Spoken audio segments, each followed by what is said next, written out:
and my favourite subject, which is Norse mythology. So, the mythology from the Scandinavian region of the world.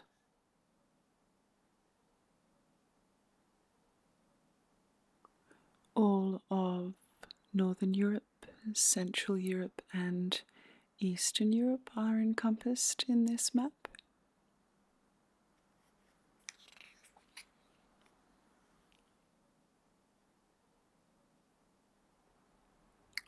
There are several categories or branches of gods in Norse mythology, and each of them has their own realm or region, if you like.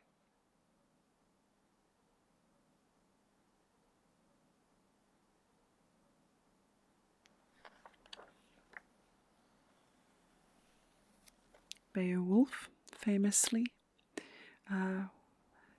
the first saga written in English, Old English, or, well, let's call it the most famous piece of mythology in Old English.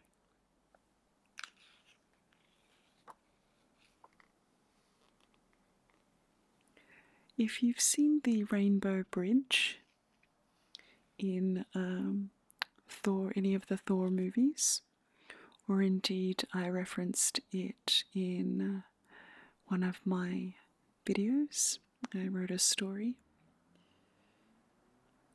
It actually has a name, Bifrost, which you could be forgiven for thinking sounds a lot like a Sunday dinner, beef roast.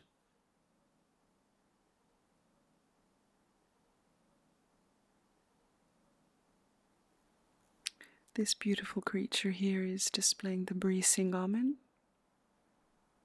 which was a necklace crafted by the dwarves.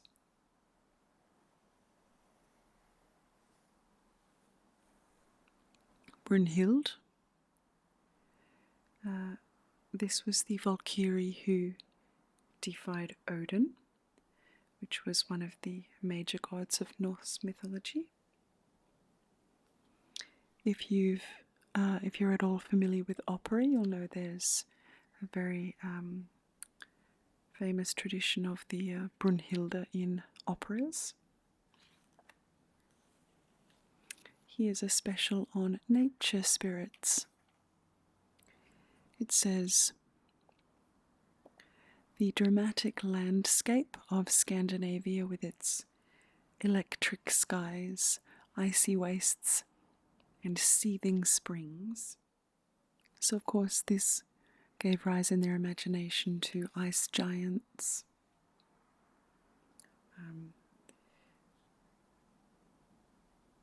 The land spirits, the Landvettir,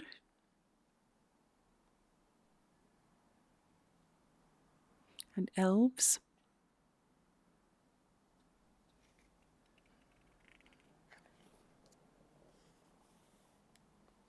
By the way, this section, it calls itself the Norse section, but it also deals with Slavonic myths, such as, the Dajbog. These are myths more from Central Europe, from Slavic-speaking nations. And they aren't really related to the Norse canon. But they do have some parallels in the sorts of characters that they have.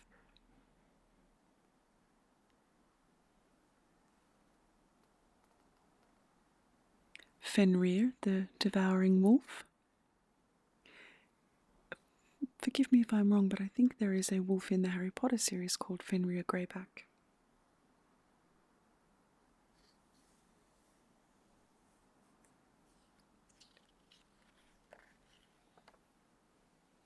Freya.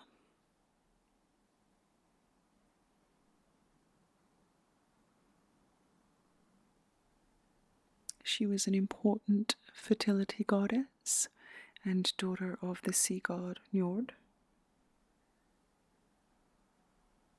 She had a twin brother called Freyr.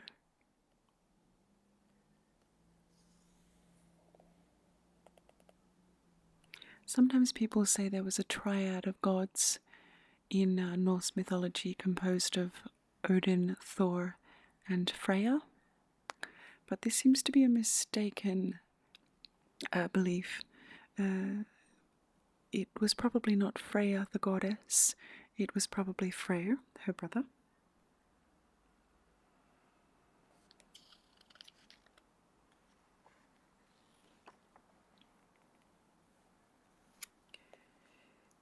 Ginnungagap.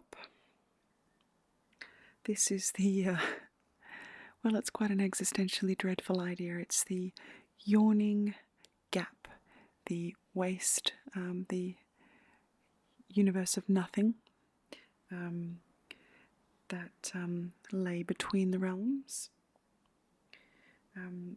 It was the beginning of time, or before the beginning of time. So if you imagine what we might think of as the vacuum before the Big Bang, that's Ginnungagap.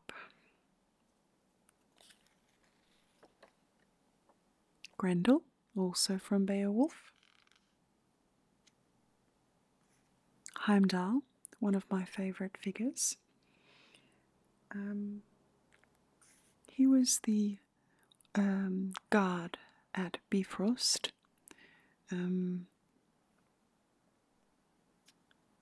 The Rainbow Bridge. I believe in the Thor movies he's played by Idris Elba.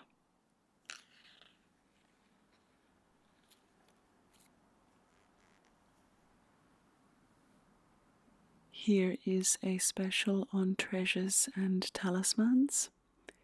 Interestingly, there wasn't a section like that in any of the other mythologies. It says here the most celebrated craftsmen of the Norse world were wise and gifted dwarves.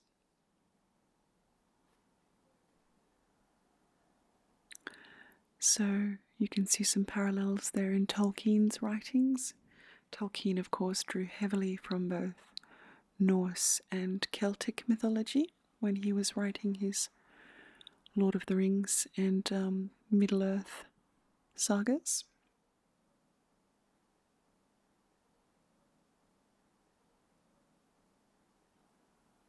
Hel, the daughter of Loki.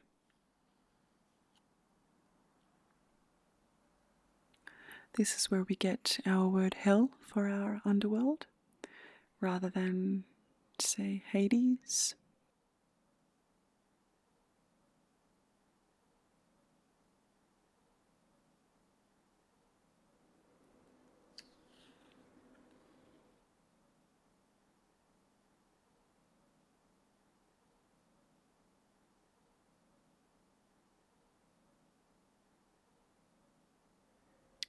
I like Idunn. She was the goddess who guarded the apples of youth. It's fun to think that just eating a special apple could keep you youthful forever. Perhaps this is why we think an apple a day keeps the doctor away. Jotunheim. This was, of course, another of the realms of a specific category of gods. So that's the realm of the frost giants. Of course, we have our heroes. Gunnar and Hogni, the Nibelung brothers.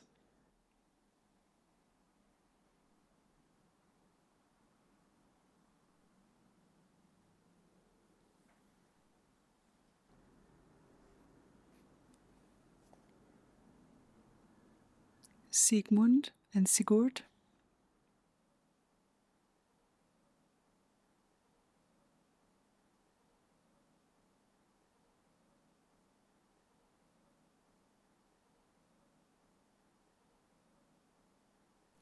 Loki. He is, of course, the trickster god, played to perfection by Tom Hiddleston in the recent iterations. of these mythologies.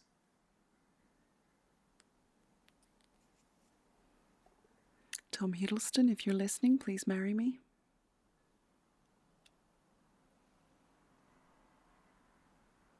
Here's a brief primer on Loki. He was at first just a playful prankster, but he became so dark and twisted that the gods realized he was evil and decided to imprison him.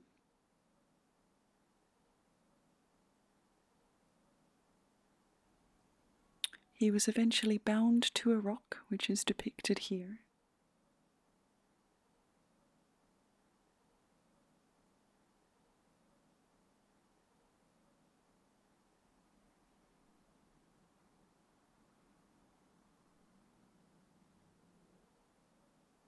Mjolnir, of course, the hammer wielded by Thor, which nobody else could wield. Source of much comic relief in the Thor films.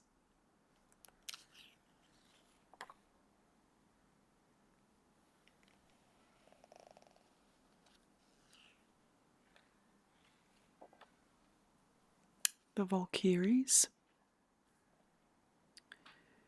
So Valkyries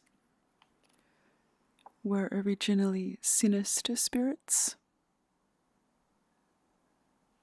dark angels of death. They soared over the battlefields like birds of prey, meting out fate in the name of Odin. In later Norse myth, Valkyries were romanticized as Odin's shield maidens, virgins, with golden hair and snowy arms. And isn't it just like human history to erase strong female characters?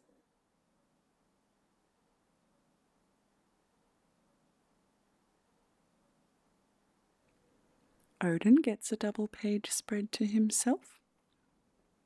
Much like Thor, he was the king, or the ruler of the gods. He's also known, by the way, as Woden or Wotan, and from those pronunciations we get Wednesday.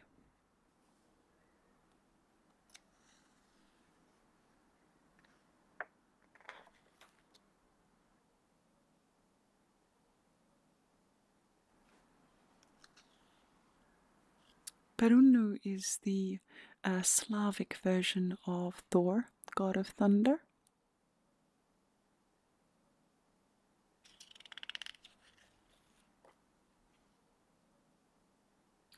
Ragnarok was a very important event in the Norse canon. It was the ruin of the Germanic gods. It was the end of time.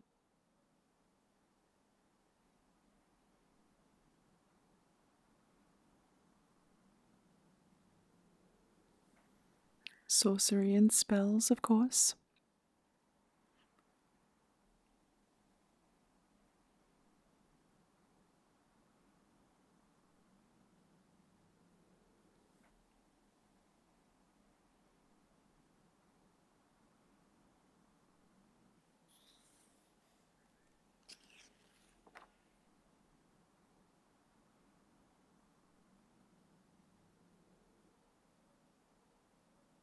Sif gets a small role in the Thor films, I think.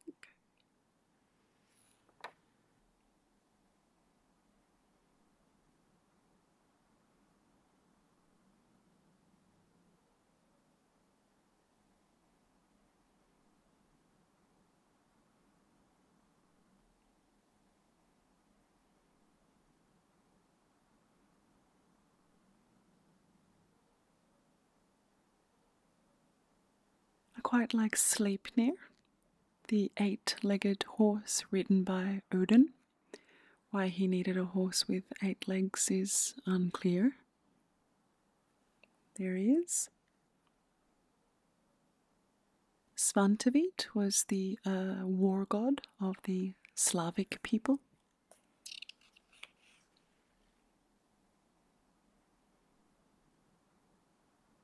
tragic lovers. We do love our tragic lovers. There are so many of these in Germanic mythology, you've got to wonder what was going on in their heads.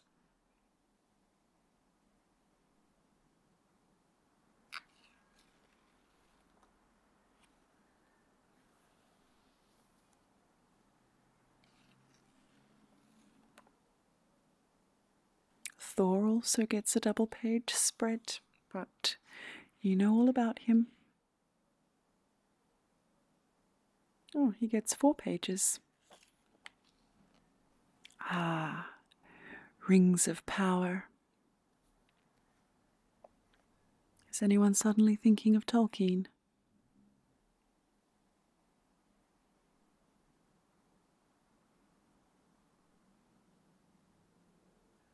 This is incredible. It's a 10th century gilt silver ring. I absolutely adore handcrafted jewellery. I like that it's always imperfect and it looks more organic and natural.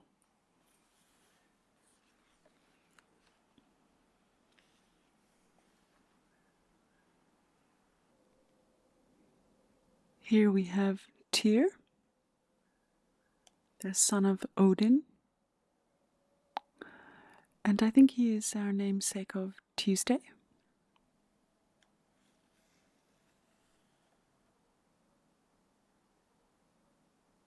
In Swedish, Tuesday is tisdag,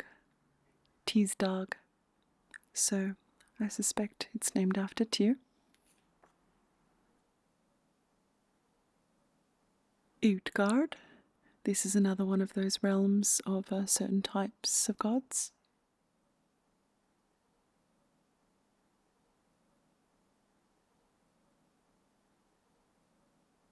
And as we're in the V's, surely we must be coming up to Vanaheim and Valhalla.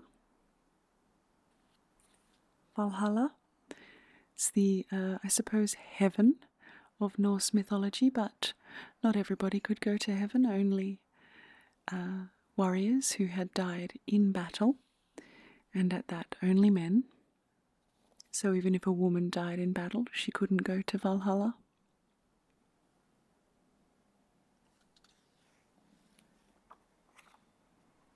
There's a little more about Ragnarok.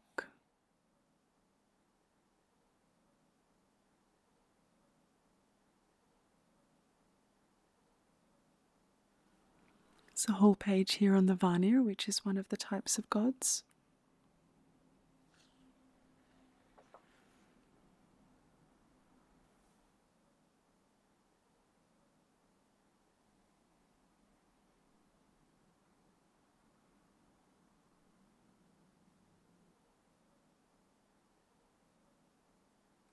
This I love. This is Yggdrasil, which is the life tree of Norse mythology.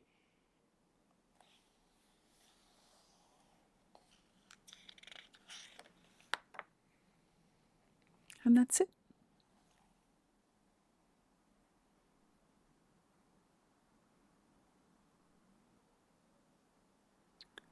I hope you have enjoyed this exploration into mythology with me. If you have any recommendations for mythologies that are not from the Western canon, I would love to hear.